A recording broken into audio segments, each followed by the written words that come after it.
Yes, we're back. What's up, Whirlwind? Okay, finally we're back. We are back, guys. Scotsman, pleasure, brother. What's up, Abdul, Josh, everybody? This is, thank you. This is my studio. My beautiful, small but cool ass studio. Scotsman, it's great to see you again. Skål Tamifan. What's up? Denmark, Copenhagen. I've been to Aarhus. What's up, Mark? Svet. What's going on, guys? Everybody, here we are. It is surreal to be back, huh? So we're back, and it's, I think I'm gonna sit over here today. I'm feeling different. There we go. Today we have the incredible, great to see you too, Judith, Dr. Fademan, of course, great to see you as well. We have the incredible Little Caesar from Air Force Crew. Yeah, what's up, D Spliff? Good to see you guys back too. So we're gonna start this again this week. I'm talking to a bunch of people. I'm throwing out a couple names to you guys. I got Drez from Black Sheep. Thank you, Miss. I have my boy Rob Swift from the Executioners. I just want to do some stuff myself as well, just to get some painting in. There he is. There's Little Caesar, the man, the legend. We're gonna Manny Man. What's up, Cosmic Sugar Lemon? All right, finally Makeup by Kate. It's about time you joined. We were waiting for you. Of course, Josh, it's his birthday today, so who knows if he's going to join. So Cesar, I'm going to actually just request you, I suppose. There he is. Boop. Waiting for Little Caesar to respond. There he is. What's up, brother? What's going on, BUA, man? What's up, man? How you doing, man? man? Long time. Good, bro. I'm blessed. So, Blessed, bro. I have to, anybody who understands the b-boy world. What's up, Benjamin Vivo? My collector just passed through here. Waiting for you, Vivo. I'll hit you after. People who understand b-boying and the breakdance b-boy culture have to understand the importance and significance of your contributions and your crew's contributions. Because I think oftentimes in the history books, certainly with art history, there are artists who are incredibly important, but they get overlooked by the museums, by the annals of art history, and perhaps they surface later. And at the same time, some people do realize the importance of it. But like the average person on the street, when they think of breaking, or b-boying, they're always, of course, thinking of like Crazy Legs, the big names that people know. But people don't realize the incredibly massive contribution of Air Force Crew and you, Little Caesar, and what you guys did for it. So let me just give you my interpretation. Then I really want I want to hear it from the horse's mouth. But from when b-boying was taking off, New York City had a lock on it. It was all New York. Whether it was Dynamic Breakers or Rocksteady Crew or you know what I mean, New York Breakers, it was New York. You guys took the baton and basically ran with it and then took it to another level, in my opinion. Why don't you talk about that? And then we'll get into your history a little bit, because people need to know you guys really made breaking fly. You made it airborne, right? I mean, you really did. Yeah. So, absolutely, man. Thank you for that incredible intro, man. BUA. that was good. I liked it. Man.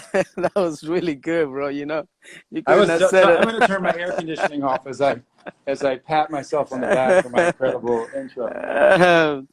First and foremost, BUA, it's been a while since I haven't seen you. We haven't Yes, talked. sir. I'm really, I tuned the other day just to listen to an interview that you were doing, and it was just awesome to just, what you're doing, man, what you're up to, and bringing the fourth force to the front so people know, who we are, man, and then what we've done in the history, man. And so you have a lot of amazing people in your Instagram, man. So I just want to give you props on that. But going back with your question, man, yeah, of course, man. I mean, New York was it, man, and you know, 1981, like 1981, 1982, when in 1982, 83, I mean, it hit the West Coast pretty much all over, man. Everybody was breaking in every corner. In every corner, you see everybody breaking. Every kid from every race, every nationality, didn't matter. Mm, So when I got introduced to breaking, I was like, wow, look at this amazing dance. Look what we can do. I didn't know that you can do that with the body, man. So mhm, what New York did was just created a platform of possibilities for kids like, us to really follow with something that we never thought it was such a magnitude movement that was going mhm. to take off all over the world. Right. So when I saw that, it was like something that I related to. I was like, I need to learn this. So New York was all about, like the footwork, top rocks, op Mhm, rocks, rocking, and the way they were dressing, mhm, and then basically I remember even, I mean, as we start to know who is who in the game, right? Like Dynamic Rockers, Incredible Breakers, Rock Steady, New York City Breakers, all these people, right? mhm, I think they created a foundation, man. They brought in, and even before them as well, too. So mm. when we saw that, when our crew saw that, we learned the basics. We learned everything that basically people were doing, and then once we learned some of the basics, it was like for me and for the crew, and I can speak for I think a few of us, in the crew. It was like, man, we wanted to extend the spinning. We wanted to elevate the spinning. We wanted to Mhm, master the spinning, and through that mhm, process of playing with it, with the nuts and bolts, we figured something out that, what, instead of having our legs bent, why don't we put them straight?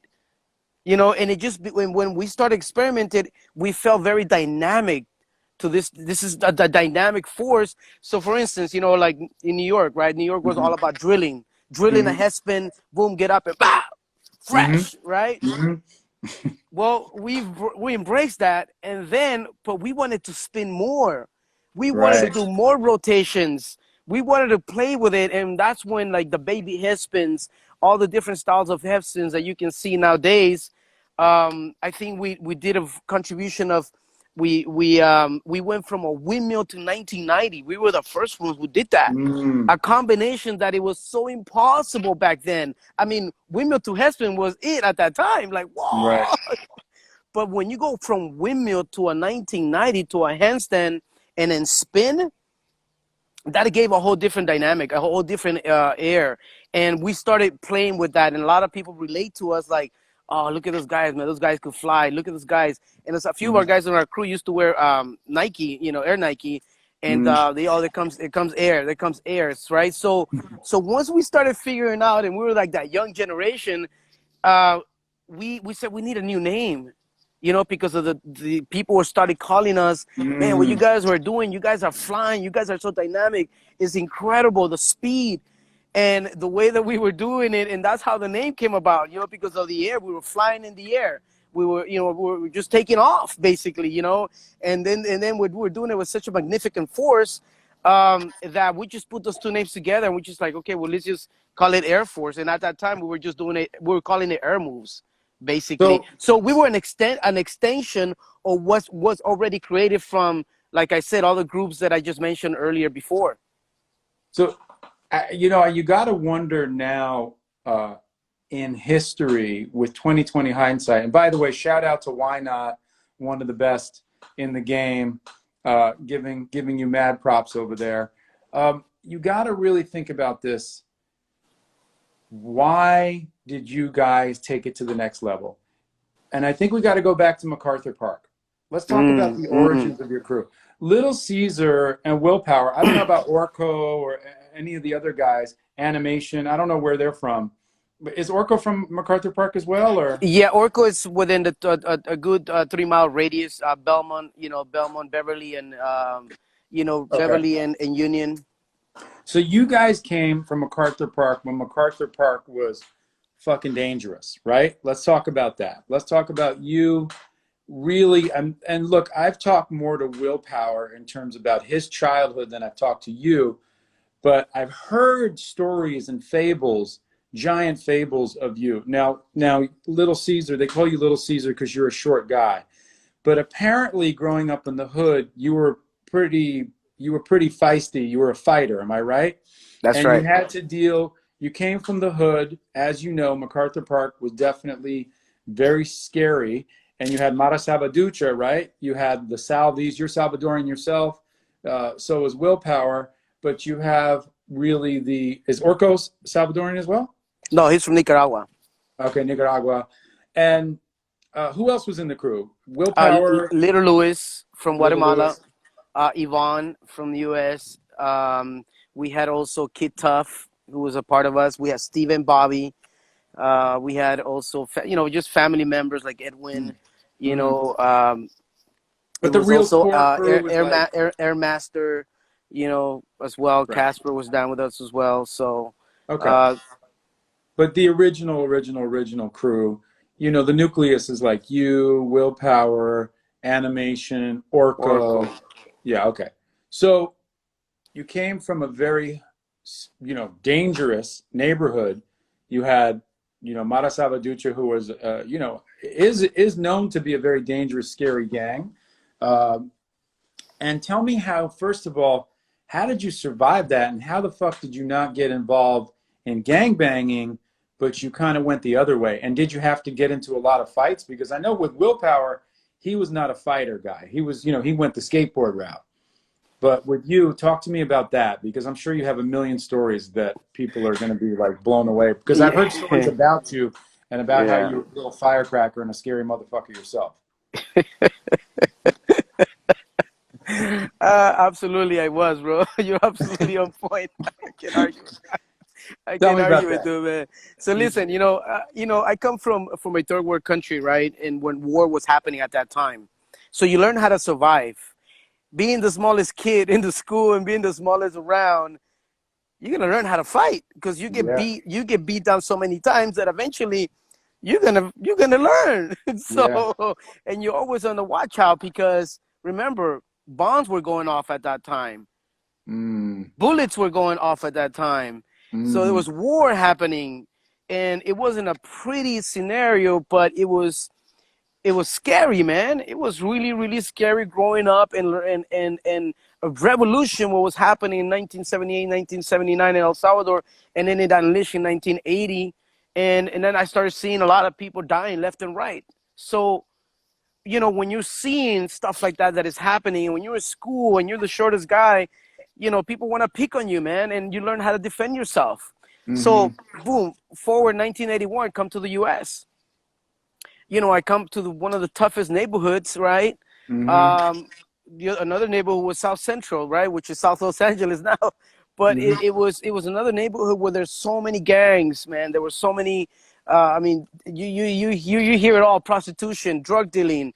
I mean, everything. Just so I lived like approximately about 7 blocks from the original building where radio and the club radio and Radiotron was actually was there. This is MacArthur Park, Hmm. 7th and Parkview. So as I walk into this new movement, I mean, next thing you know, you have kids hitting me up already, and then kids are just mouth me, and then I'm more of an action dude. I'm not more of a talker. Like before, I was not more of a talker. If you're gonna do something, if you're gonna start saying something, I'm just gonna come at you. Period. That's just the way I was growing up, And Hmm. so I did that with one of the guys. Actually, it was Little Louis. He just started mouth mathing, and I just came at him and tried to hit him. But to my surprise, this little dude was so fast. He hit me on my crouch, Hmm. I reacted trying to get him. I couldn't. I fell down on my knees, man. This guy hit me. It was so perfectly, I couldn't do anything. I was in pain, dude. You know, so it's, you know, so you know, like you said, right? Like, how do you defend yourself? Well, you know, because of I was a smaller kid, man. So I learned how to fight. I learned how to like watch out, you know, who's who and what's what, and really just, you know, I was just living in this neighborhood, bro, that it was so challenging not to even be a part of it, because that's just the way of life, man. That is just the way of life, you know. So when Sooner you, or so later you're gonna get into some. how did you stay out of the gang scene then? I mean, Well, okay, so you got to remember 1981 to 1985, 1981 to 1985, 86 was those times of where the movement, b-boying, everything was just blew up. It was all over in the movies. I mean, it was everywhere. 1986 came, 1986 came and music shifted. When music shifted, everybody that used to dance went back into gangbanging. So what did I needed to do? I wanted to keep dancing because the new music, the new movement, right? Like freestyling, hmm the Roger Rabbit, you know, the hmm Cabbage Patch, all these music started to shift. So I got into really more into that. But as we in school, I was in high school, right? We had a dance club, and then those dance clubs turned into gangs because of the ditching parties, the after parties, you know, the house parties, right? So then that's when things got chaos, and it went from you know, from a dance club to a gang. And I got involved. I got involved for about a good 2.5 years, and I ended up in with jail. I which ended up in gang were jail. you? Which gang were you in? Well, I was hanging out with crazy riders, Okay. you know, which they were right there on Seventh and what, Seventh and Bonnie Bray? No, sorry, Westlake, Seventh and Westlake. So you got involved with them, and you got So I into got some. it. So I got involved, and you know, I got into I called the negative things. I ended up in jail, and you How know, long at did you go to 19, jail for? I was there for like a good month and a half. Okay. You know, and LA, this was County here. no, it was actually in Camarillo. Okay. Yeah, so then what was happening is that when I was there, I was like, man, this is not the life that I want. This is not what it's like God speaking to me, man. And I was like, this is not what I want. This is not me. I can't be doing this stuff, man. This is just not me. I caught myself. This is, you know, 1980, 89. It was like Hmm. 1989, and I said, this is not me. So from like, you know, from like 80, 86 to about 88, you know, those are the 89, I would say. Those are like the dark times of my life where I was just not doing righteousness, man, you know? So then, how did you get back, form Air Force Crew, and not only form Air Force Crew, but go on to be one of the most commercially successful crews, dancing with around the world, doing commercials, videos, Curtis Blow. I mean, everything. You did everything. So you went to jail. You got in trouble. Did you dance? Sorry. Did Did you you say, what dance was the after last thing that, you said? or Yeah, did you? well, So 1989 I came want to know around. about that evolution. Yeah, so the 1989, remember, we were at a whole different, at that time, new music with MWA, you know, and it's like a whole new revolution of dance. It was this club, Water the Bush. It was in Hollywood, you know, Ice-T and DJ Africa Islam, right? It became, that became the Radiotron of 1989, 1990. So I went back and I went to the club, and I saw this whole new freestylers and the new generation try to freestyle, but trying to go down into the dance, trying to break, but they Mm. couldn't break.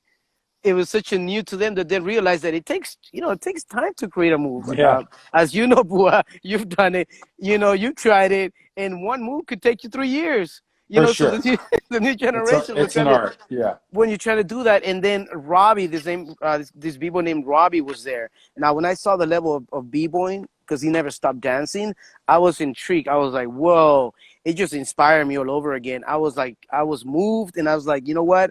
I hadn't danced in a long time, but it was like riding a bicycle. I got back into it. The next day I was like really sore, you know, but Mm-hmm. I said, and I started doing, and then the hip hop shop, 1990, you know, Yeah. Crazy Legs, Rocksteady comes, right? It was basically, you know, Crazy Legs come to the hip hop shop, and there was like a handful of people that used to hang out there, and then Hex provided this place for us to come and bust. You know, I mean, he had an amazing graffiti shop. You know, it's one of the Mm-hmm. first hip hop That shops. was on Melrose, right? That was right on Melrose, exactly. But then I started going there, and then just the movement, it became a handful of people, to where it just started growing and growing and Mm-hmm. growing and growing and growing. Forward to 1993, Willpower and myself, you know, at that time, of course, you know, Rocksteady was recruiting people, you know, and we were the only ones that didn't get in Rocksteady, not because we hated them or we didn't like them. We were all friends and we're all family around this time, you know. But I just felt we needed to represent, you know, our coast, you know, and Mm-hmm. so then we created Air Force Crew again. We brought Air Force Crew again, 1993. We go on tour, to our surprise. Europe has embraced hip hop. This was a shock to me, because I felt like I was living the early 80s all over again. When we went to Germany, we Mm-hmm. went to Sweden, we went to Denmark and Switzerland. Mm-hmm. So we were just shocked. Everybody was just doing what we love, and we were like, oh my God, this is like the 80s all over again. So then I got inspired. When I got inspired, I came back. I said I need to do something about it, and that's when I said, okay, let's build a crew. Let's build a crew. Let's get animation back in it. Let's get everybody back in it. And then I also started doing Radiotron. 1990. I started 1993. I started organizing it. And one of the first B-boy events was in 1994. So you were the organizer of Radiotron, right? That's correct. And you put out those tapes. That's correct. So I have to say Yeah, that I think yeah. you might be, yeah, look at that, guys. If you guys don't know Radiotron VHS tapes, that was probably one of the most influential Yeah. ways that you spread the seeds of the culture of hip hop and b-boying and DJing and emceeing the entire Radiotron. So what did you do? You would just sit there and film at Radiotron? No, well, what I did was, I mean, I've, you know, yeah, I had some of my friends that helped out at the very, very beginning. We turned on the cameras and we started documenting the stuff that we were doing, you know, from the art. So what I wanted to do is bring all the elements back into one roof. You know what I'm saying? Mm, Because at that time, if you remember, uh, MCing was ahead of what's the voice of hip hop. mm-hmm, So if you know, MWA, you know, you had all these MCs that mm-hmm. everybody thought that was hip hop at that time, which is one of the elements, but all the other elements were in the background. So what Right. I wanted to do is bring all the elements back to the foreground and then bring them all together. You know, so I called some of the graffiti artists. You know, I called DJs, like Cut Chemist was one of them, right? Mm-hmm. I Precise, Acne, Relic. I mean, I started just calling people, hey, let's, like, I wanted to just start sharing what I wanted to do, and everybody was down. As you know, in hip hop, you Mm-hmm. know, everybody's down. We're always down to contribute and make things happen. You know, Yeah. same thing with the b-boys, the poppers, the lockers. So all the elements on the one roof, man, and that's what I did. So you know what? I had a lot of gangbangers in there, but when Electric Kingdom would go off, everybody like put their guards down, bro, Electric and they Kingdom. just started dancing, man, like popping, and everybody just kind of like it was a shock. And then the cops came. By the way, the police showed up because they saw gangbangers coming into this place and all kinds of different nationalities coming into one roof. And then the cops were shocked because there was no fights, because everybody was paying attention to what? Music, Yeah. art, Dance. DJing, Yeah.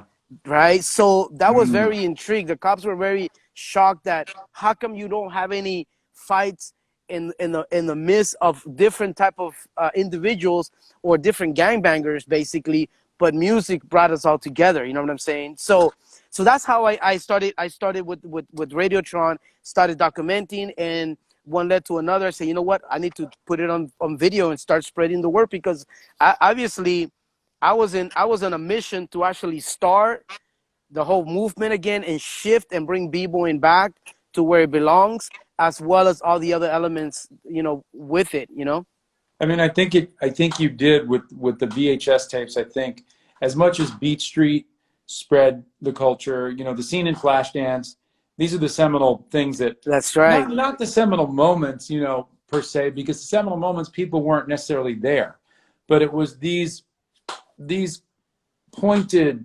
actions that got to the mass, and that was Beat Street, Breaking 1 and 2, Wild maybe. Style.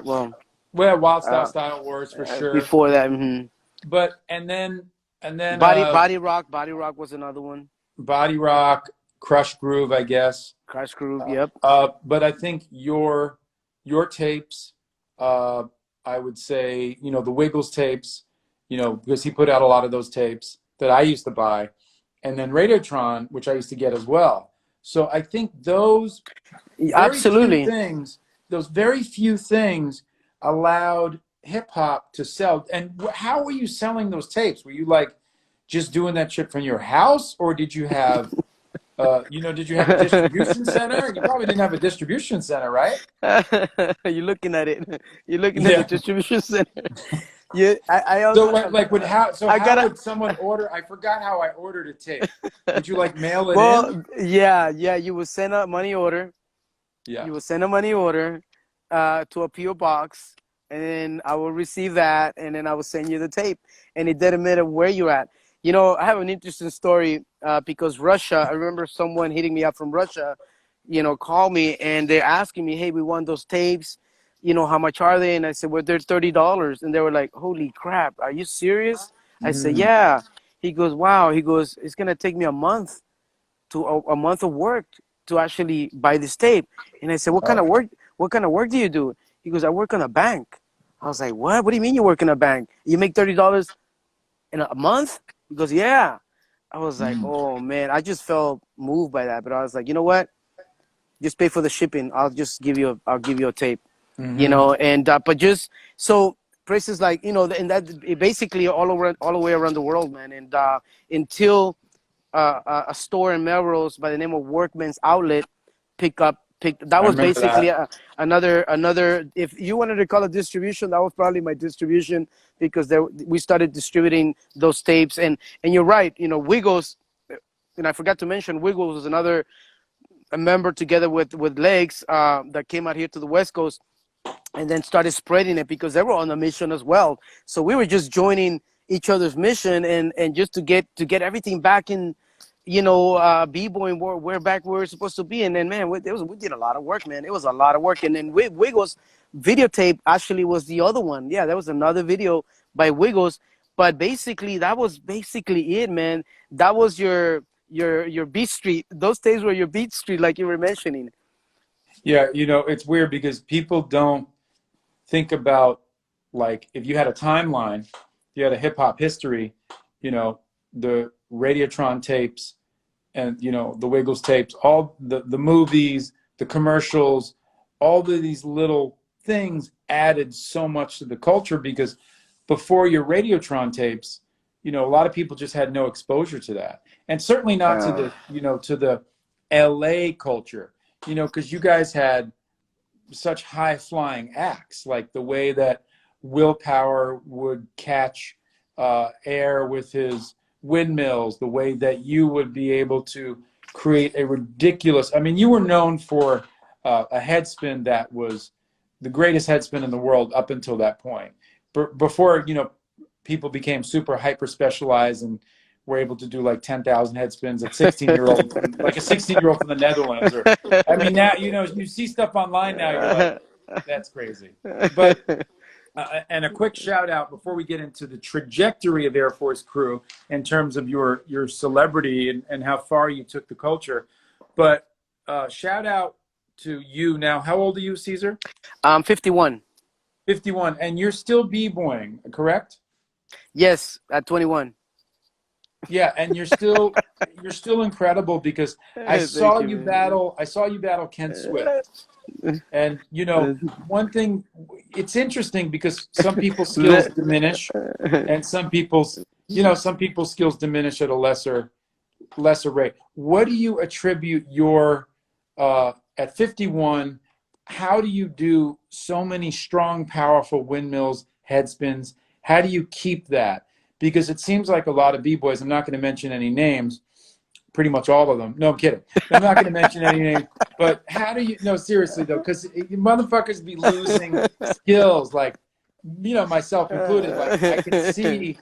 How do you keep the speed? It's weird. You're 51. You're still. Yeah. You could hit very tornado like, just scary radioactive headspin. How do you do that? Well, as you know, And boy, do you dye as your you know, hair? as you know, Are you dyeing your hair? No, you have thick hair and you don't dye. no, See, I well, don't this is what know. happened. God punished you for being small, and then He rewarded you by giving you that's thick hair, that's it, keeping it boy. black. He said, I'm gonna fucking give you some bullshit. I'm gonna make you short, but then I'm gonna give you really thick, juicy hair, never go gray, and I'm gonna allow you to break dance until you're 90. Okay, so tell me about that, motherfucker. Why can you do so many head spins But now? listen, I man. know. Listen. I mean, listen, man. You know, first and foremost, boy, you're right, man. I'm connected to the source. I'm connected to God, bro. You know, and there's several things that I do. I would say seven things that I really do, but I'm Okay. gonna tell you only three of them. Okay. As you know, you've been a vegan for so many years. Vegetarian. Yeah. Yep. Vegetarian, vegan, right? Yep. You have a lot of knowledge about health, Yes. right? So that component I've taken on. You know, when I Mhm. heard you were like, vegetarian or vegan, you were not eating meat, I was like, you nuts? Are you crazy? What do you Yeah. mean vegan? What do you mean you don't eat meat? Right. And now I understand it. Now I get it. So I stopped eating meat. This is my what fifth year, I believe, fourth Wow. fifth years. So Right. you've inspired me, and you inspire me. I'm watching you. I'm like, damn, this guy's not eating. So I just started paying attention to the meat, what it does to the body. Mm. So through that whole research, I was like, okay, I gotta stop. I gotta stop eating meat. I Mm. just got to. I got to. If I wanna stay healthy, I gotta stop eating meat because the meats, they don't have the nutrients. They're acidic, right? It's the digestion for the body. It's not good for us, man. So basically, I stopped. So that's one of nutrition is really such an importance as a dancer or a Mhm. human being. Period, right? If you don't want to Mhm. catch anything, you gotta give that up. And these are Mm. the things that we've been trained that meat is so good for the body, right? We've been trained in the system. It's been training us that we gotta eat meat, and you know what? We don't have to eat meat. So I stopped. That's Okay. one. Also, I bought a Kangen water machine 9 years ago, Mhm. and believe it or not, this water hydrates my brain in 30 seconds, and in 10 minutes, it's fully hydrated. It's like a charge. I feel like when I Mm. drink this water, it charges me. Mm. It charges me and it keeps me young. It gets rid of the acid from my body. Mhm. It Mhm. hydrates me and it Mhm. keeps me young looking. It Mm. keeps me young. It charges my cells. So when I'm drinking, I drink before I go work out. I drink one or two of these, and I also study. Okay, how much water does the body got to consume? Right. So I'm going 30. Half of that it's 65. So 65 pounds, I turn them into ounces, and it's according to your body weight. That's how much water you got to drink, and you Mm. got to drink the right water. So I just been drinking this water, and all of a sudden, when I'm dancing, my body's fully hydrated. I mean, there's kids that are like training for an hour, 2 hours, then all Mhm. of a sudden they give up, and I'm like still going. So water, as you know, That's water amazing. is a number one source because you and I, we're 75% water. So we gotta give it what it Yep. needs. We gotta give it. Yep. And this Kangen water is so phenomenal, man. You don't know what it's done to my family and myself. Mm. You've no idea what it's done to my family and myself, because that's what, when you see me battling in Russia, dude, when your body's hydrated, you're gonna perform better. you're gonna have more stamina, you're gonna have more energy, and when you're eating the right foods, you're gonna get your fuel.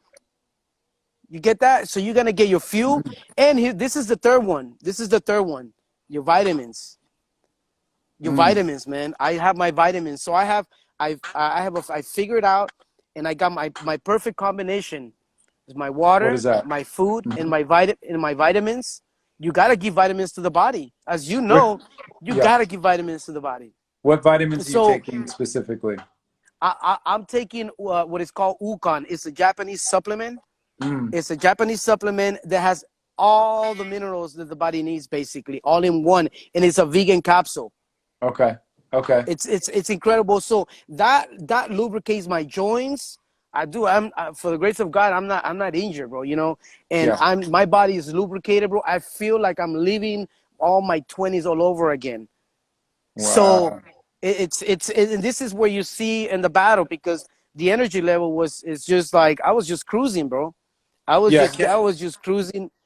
Yeah. Kenny's. I don't know if he was injured or tired or, you know, or it just depends on how people take care of themselves. You know, because Ken Swift was always, you know, my favorite b-boy of all time. You know what I mean? But you see people, Absolutely. yeah, and everybody fades a little bit. You know, like I'm sure you feel like compared to when you're 20, you're not as fast. You're fast. You know, for 51, you're fast as fuck. But you know, we all lose something. You know, whether Yeah, we lose absolutely. speed, Yes, we lose speed. Um, absolutely, absolutely. Real quick, Caesar, Scotsman asks, how can we view Little Caesars tapes now? Like, where can you get your tapes? I mean, I feel like that's part of history. Send me a money order. Pretty much that means you can't get that shit anymore, right? Yeah.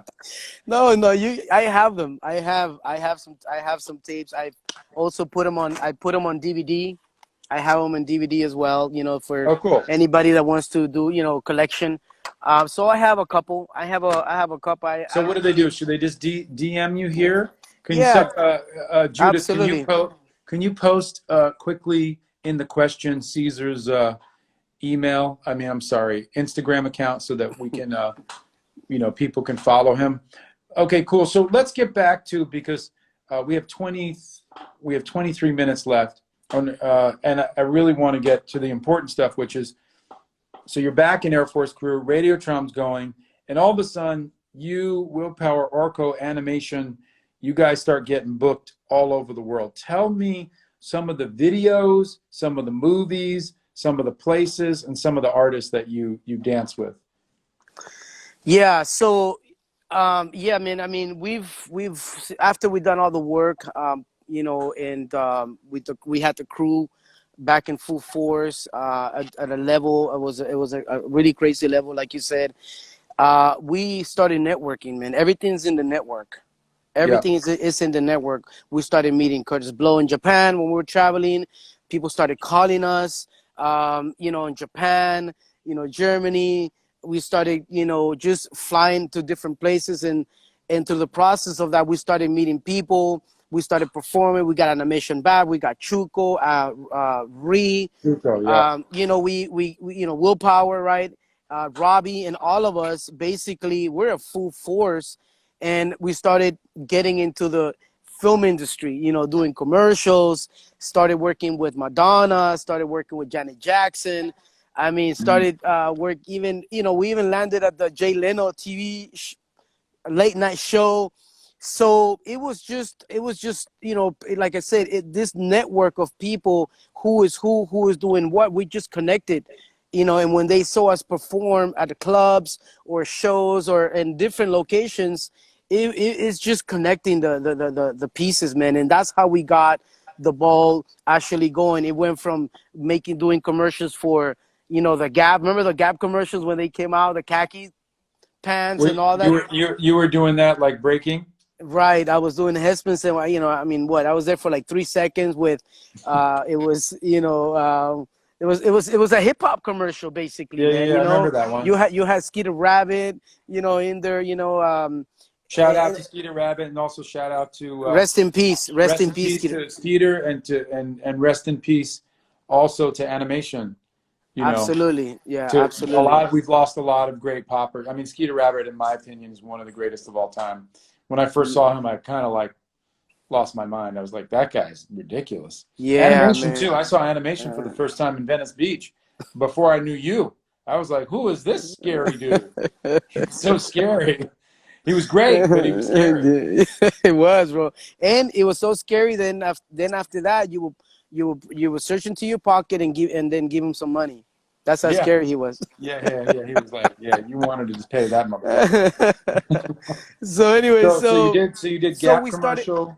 We did Gap commercials, Honda commercials. We did a few other commercials, and then we ended up in the movie. What is that? That big documentary that went all over. It hit the big screen.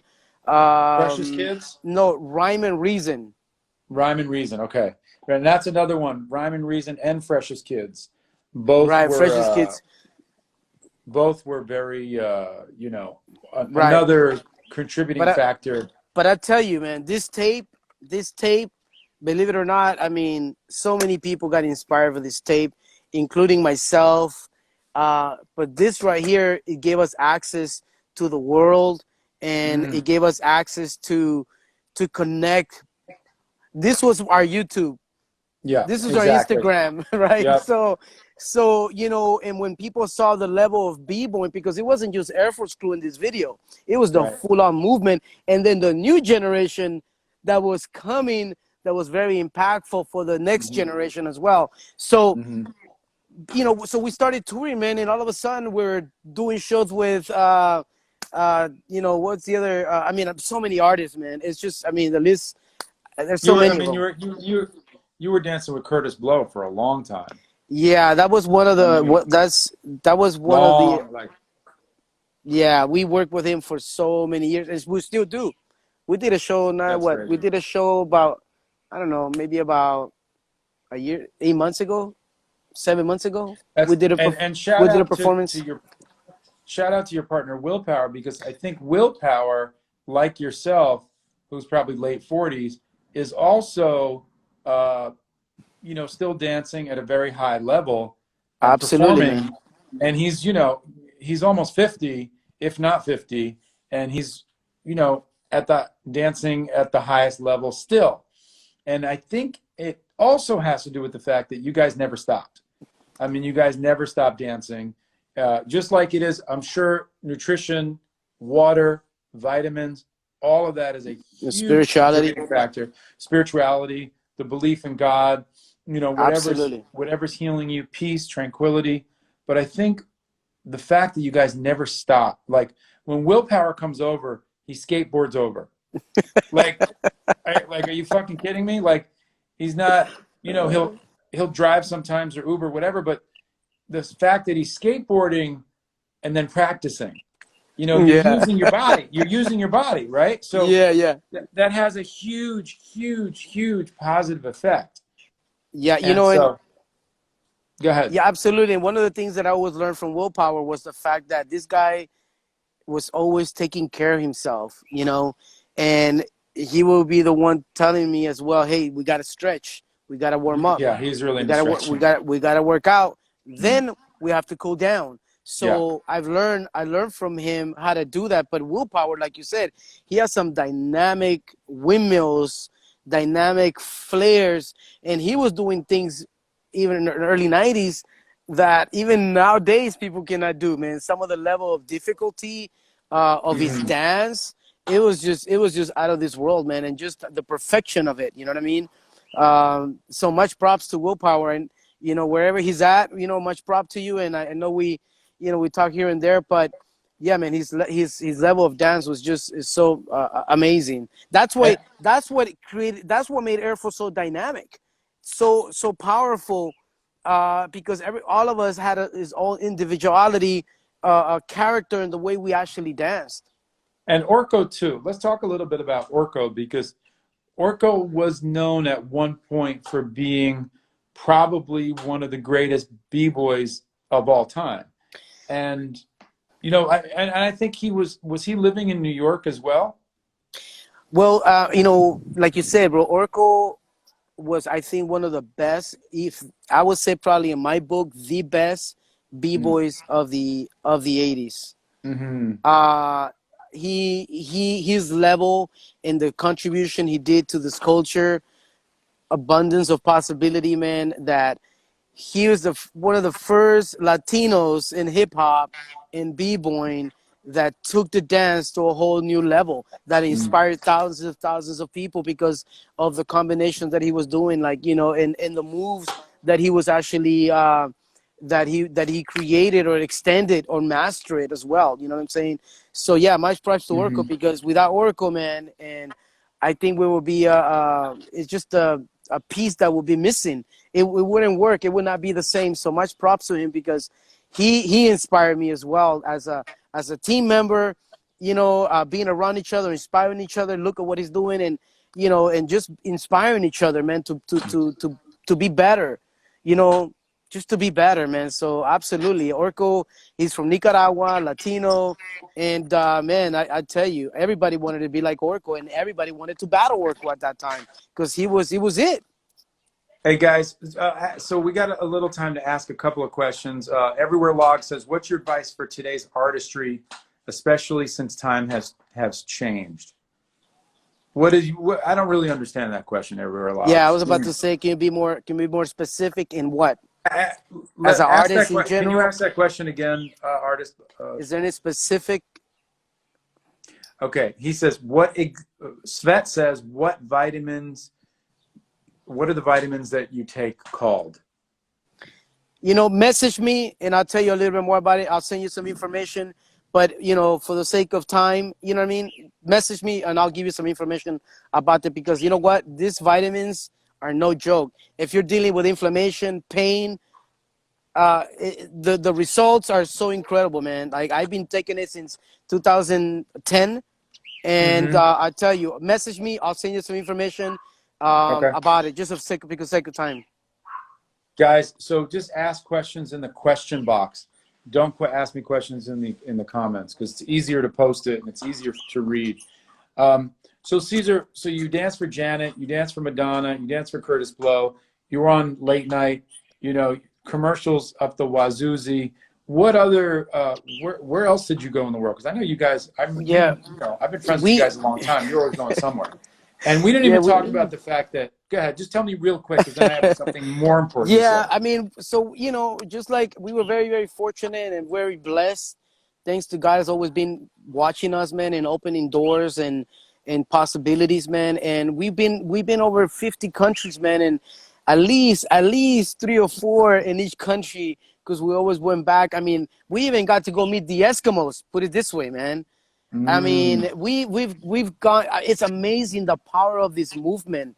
It's just amazing the power of this movement, BUA, as you know, because you lived it, we lived it. How this movement brings us, it brings us at a circle where we can all reminisce. It brings us all together, man. I mean, the Eskimos in Alaska, man. I was like, whoa! I can't believe these people know the music, know the movement, know the dance. They just fall in love with this beautiful movement, man. This is such a powerful that unites people, man, of all colors. So yeah, we've been everywhere. I don't know if you also remember, I was a choreographer for another video for Europe. It was the Run DMC versus Jason Nevins. I choreographed and coordinated that whole video with the director from Germany. And this video, man, it blew my mind, because every person in this video became a superstar all over the world. And this video just blew up, man. It was in the charts for like, I think, a month. #1 and all over Europe. So you know, I was a part of that, man, and I was just so blessed that I was a part of that, because we were all in a mission to spreading this thing. So, do you still eat pupusas? I do. Okay, there you go. Yeah, yeah, we have different vegetarian pupusas. Okay. Whirlwind asked if you had a chance to experience capoeira culture. Absolutely. Okay. I love it. I love capoeira, man. It just, you know, capoeira, it brings me, like, because there are certain moves that were made from capoeira in that's in b-boying as well. Some of the Okay. freezes that you see, they're similarly. So yeah, I love capoeira, man. The Yeah, Brazilian, capoeira's dope. This Brazilian, it's how I used to. They used to use it as a war, you know, It's fighting, beautiful. and now it became into a dance. It's hard for me to watch compared to b-boying. I'm like a b-boy junkie. I watch capoeira. It's cool. I'd like to know how to do it, but I look at it compared to b-boying, and I'm like, oh, I Yeah, can't. man. I can't watch it that long. Yeah, Yeah, I this is brought in a few not my moves, personal thing. It's like tap dancing. I love tap dancing. but Like it's a not your couple people thing. I like Nicholas Brothers, Fred Astaire, but Oh, of otherwise, course, man. How can you I can't not? watch you if you're a tap dancer. It's disgusting. That's my personal thing. Okay, so Everywhere Log says we got cut off. What's advice for new artists when they're going about networking in today's, I think, entertainment industry, as he's saying? Well, look, the formula throughout my whole experience, the formula is the same. Mm-hmm. Networking is where it's at. Now, of course, the platform of media have shifted, Mm-hmm. but the formula is still the same. You Right. still got to network. You Yeah. still gotta connect to people. You Mhm. still gotta connect to the leaders that are leading this force and whatever it is that you're. If it's MCing, then you gotta connect to it. You Yeah. know, I went knocking on the radio station because you know what? Back then, as a b-boy, being interviewed, come on now. Yeah. The MC was it. Only and Yeah. they wanted to talk to MCs. And thank God for the Wake Up Show, right? Carmelita and all the other the guys Sway that and were Tech. there. Yeah. Yeah, right. They opened the doors, but I went knocking. I didn't sit around and just waited. Maybe somebody will come. No, you gotta get up and move, man. Mm. You Yeah. gotta go and connect to the people that Yeah. inspire you. You gotta go connect. If I don't care, everybody could be reachable now, man. You Yeah. don't have to. You don't have to go through. I mean, we have this social media is so powerful, and I It come is. to realize now in the past few months, Abua, how powerful is social media, man. And so yeah, you gotta get up, knock, network. If you need to Mm. hit a BUA, they know how to contact you, right? They know how to Yeah. I don't contact me, respond, but yeah, message contact me, me. right? But if Yeah. but they're persistent. If they're persistent, Yeah. No, for sure. it's gonna be on your head, right? Yeah, So it's a very especially, weird culture. It's kind of bizarre. And so of course, I have people contacting me, which is amazing, but also you get, crazy people too and all kinds of stuff. But it's all good. But let yeah, me ask you, this is something that people don't know about you. You know, Little Caesar started the first ever hip hop academy. Um, it got off the ground for a little bit, but then it wasn't able to hold. And I know that project was your world, your life's work. I donated what I could to contribute what I could to it, and it was a very ambitious project. Can you just give everybody a little synopsis of what that was about? yeah. So it went from Radiotron, seeing what we was missing in our culture. We needed to transform it to education. So it went from the streets to the stages. Now we need to have a school. We need to educate the next generation because guess what? Unfortunately, our first generation was not responsible enough or didn't have the time or the resources to actually provide a platform. So then the education would not be lost. Who are the founding fathers? You touched on that earlier. A lot of people don't know who I am, right? Mm-hmm. Why is Mm-hmm. that? So we need a platform of education so we can pass it on. So when they get back to the books, guess what? Something is there. So I And you wanted to actually bring did it. so I wanted to bring the hip hop school of arts so then we can teach the next generation, provide a platform and to turn the negative energies into positive and bring the authenticity of what hip hop really is and what hip hop is not. And bring all the elements. So each element of the culture had its own department. We built a recording studio. We had a b-boy department, the MC, the DJ, the graph, the locking, the popping. Also, we had everything. The offices. We had 2 floors. It was a 24,000 square feet facility. Boy, I tell you, man, this Yeah. for me was the most challenging project I ever done besides Headspins. Bro, trust me, I saw the work that went into it. It was like, I Man, mean, listen, it takes a village and it takes money and it takes power and it takes all kinds of stuff, especially yeah. when you're dealing with the infrastructure of it was in Pomona, right? Yes, it was in Pomona. Yeah, I mean, when I Exactly. saw that, I was like, wow, it was very ambitious. And it was interesting because, you know, you started getting some stuff going, and then eventually what happened? You just ran out of funding, or? Yeah, funding was a big issue. I contact the city of Pomona. I mean, I was running with the politicians. Let me tell you, man. I learned so much. I seen so much. I understand why things go the way they go now. And I tell Political. you, and money, yeah, and money is just one tool that we need, but money was not everything. Even though Yeah. money is one of the tools that we needed in this project, um, you know, yeah, unfortunately, the organization that was funding us out of New York, they closed down. They had X amount of years and X amount of money to give to organizations like ours. Mm. But you know what? I think we created another step in hip hop that an event. I'm sorry, a school of such a magnitude that took a lot of money, but took also a force of people to put it together, because it wasn't just me. I mean, I brought in a team of lawyers. I brought in like Yeah. real estate agents. I brought in architects, engineers. I mean, you know, and then so it was not just me, man. It was just a group of an effort of people that gave it all, and it took, like you said, it took the energy, was a lot of energy beyond money, and like I said, funding ran out. The city was able to help only a little bit, but at least I got them engaged. I got them like blah blah blah. But I understood why they wouldn't continue helping, And because you know when you finally came to the realization that you had to close the school, were you devastated?